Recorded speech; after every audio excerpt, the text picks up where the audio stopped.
Queridos hermanos, estad alegres cuando compartís los padecimientos de Cristo, para que cuando se manifieste su gloria reboséis de gozo. Si os ultrajan por el nombre de Cristo, dichosos vosotros, porque el Espíritu de la gloria, el Espíritu de Dios, reposa sobre vosotros. Amén.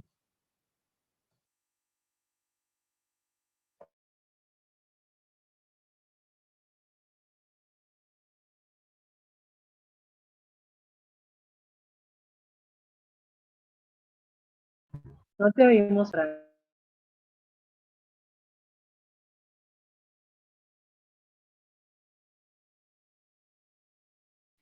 No se escucha. Ya va. Ahora sí. Estaba en mudo. Gracias. Hoy tenemos estas dos figuras de San Pedro y San Pablo. San Pedro y San Pablo. Sobre ellos nosotros estamos hablando de eclesiología. ¿Por qué en este día tenemos que hablar de eclesiología? Porque en estas dos personas son las dos grandes columnas sobre las que se fundamenta la iglesia. La iglesia está formada, por eso tiene 4 características en el credo. Creo en la iglesia que es una, santa, católica y apostólica. Cuando nosotros hablamos de que la iglesia es apostólica, es porque reconocemos que en la fundación de la iglesia, el mismo Cristo que está por encima de ellos dos, el mismo Cristo ha elegido a Pedro y ha elegido a Pablo en momentos distintos para fundar la iglesia. Pedro como cabeza de la iglesia, el mismo Pablo lo reconoce como cabeza. Una vez que Pablo fue bautizado, una vez que Pablo fue elegido, fue a ver a Jerusalén a Pedro para ponerse a su servicio. Pedro no comenzó como un loco, Pablo no comenzó como loco a predicar, sino que allí en Jerusalén, el mismo Pablo dice, fui a ver a Pedro, a Santiago y a los demás apóstoles, y ahí duró 3 años en Jerusalén antes de comenzar. De manera que hay un orden entre estos apóstoles. Hoy es un día para ver también lo que nosotros tenemos que encontrar en la Sagrada Escritura.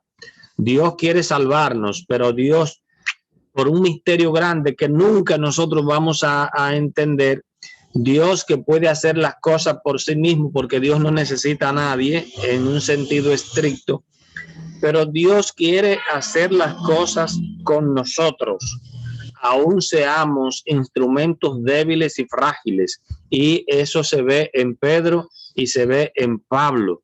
Dios quiere utilizar instrumentos. Tú eres Pedro. Desde que Jesús conoció a Pedro, que por cierto es llevado a Jesús por su hermano Andrés. Al primero que Jesús, según San Juan, al primero que Jesús encuentra es a Andrés, que estaba ahí en el lago pescando. Y entonces Andrés no se quiere quedar con este tesoro grande y funciona como instrumento de Dios para encontrar a Pedro. Y Andrés va y le dice, hemos encontrado al Mesías. Oh, eso es interesante. Y entonces cuando Pedro va, le dice, tú eres Pedro, tú eres Pedro, de ahora en adelante tú eres Pedro. O sea, piedra, roca, piedra, tú eres Pedro. Y más adelante, capítulo 17 de Mateo, cuando Jesús pregunta, ¿quién dice la gente que soy yo? Pedro es el que toma la palabra cuando le pregunta, ¿y ustedes quién dicen que soy yo? Tú eres el Mesías, el Hijo de Dios. Entonces, pues Pedro, a ti eso no te lo ha dicho ningún hombre, es mi Padre, es la llave, es la clave de quién será la piedra sobre la que edificaré mi iglesia. Y ahora yo te digo a ti, tú eres Pedro, y sobre esta piedra edificaré mi iglesia. Te voy a dar las llaves del cielo. Lo que ates en la tierra quedará atado en el cielo, lo que desates en la tierra quedará desatado en el cielo. Y Pablo es el hombre grande que saca al cristianismo del anonimato. En Pablo hay que resaltar 5 cosas que son muy importantes, 5 elementos.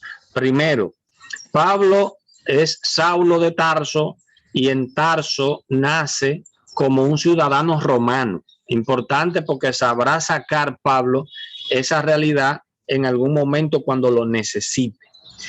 Saulo de Tarso se había criado en una ciudad donde se hablaba muy bien el griego, tenía esa lengua materna, de manera que conoce perfectamente la cultura griega.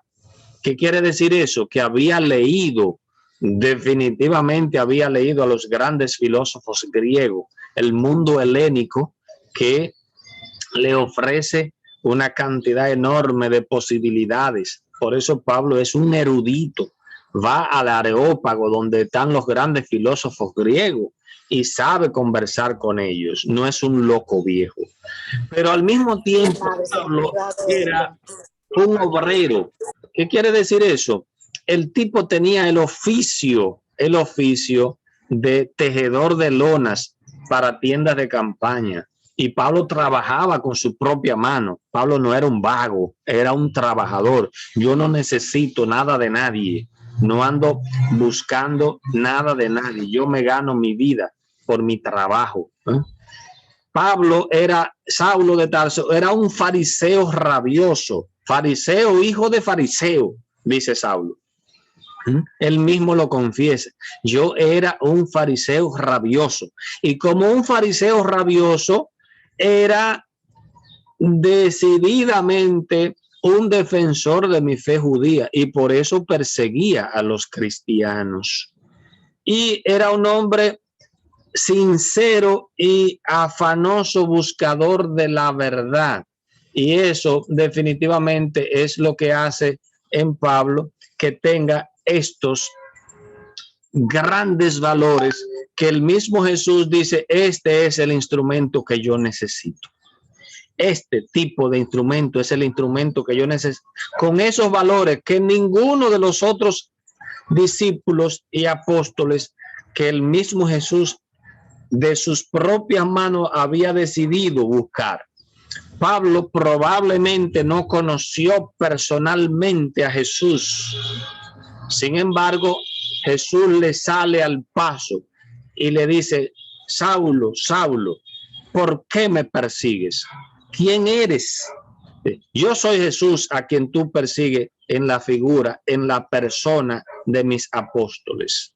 Y es entonces elegido como el gran instrumento que va a sacar del círculo de ahí de Jerusalén y de Palestina, va a sacar el nombre de Jesucristo y lo va a pronunciar a los 4 vientos de la humanidad. Y hoy Pablo es reconocido no solamente por los cristianos, sino por los mismos judíos, que es el instrumento más idóneo que ha utilizado el Señor para pronunciar su nombre a todo el mundo conocido hasta entonces. De manera que con los viajes de Pablo comienza a extenderse el cristianismo en toda esa región que no es Palestina.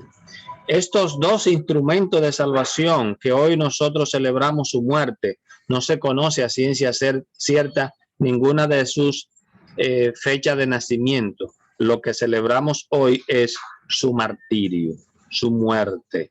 Uno a las afueras de la colina vaticana y otro en la colina vaticana donde está construida la famosa catedral de San Pedro. La de San Pablo que está fuera, la catedral extramuro de San Pablo, y ahí entonces se reconoce que murió decapitado, mochada la cabeza, San Pablo. Y Pedro que murió crucificado, pero con la cabeza hacia abajo. ¿Por qué? Porque él sentía que no era digno de morir como su Señor por haberlo negado tantas veces. No solo lo negó 3 veces, sino que hay una famosa tradición, de Quo Vadis, que en un momento que Pedro iba saliendo de la ciudad de Roma, encontró a Jesús que iba con la cruz y le pregunta: Señor, ¿hacia dónde vas? Yo voy a Roma para que me crucifiquen de nuevo. Y ahí entonces Pedro dijo: caramba, sigo negando a mi Señor. Y se devolvió a Roma, y ahí entonces fue atrapado, preso y llevado a la famosa cárcel mamertina, y desde ahí lo sacaron para crucificarlo, aquel terrible emperador Nerón, y le pidió: lo único que te pido es que no me crucifique como crucificaron a mi Señor, sino crucifícame con la cabeza hacia abajo. Ese era Pedro, un humano, un ser humano con muchísimas fragilidades, pero que supo abandonarse a los pies del Señor para que el Señor obrara en él. Así somos también nosotros, humildes pecadores que nos ponemos a los pies del Señor para que el Señor obre en nosotros. Que el Señor nos bendiga a todos. Amén.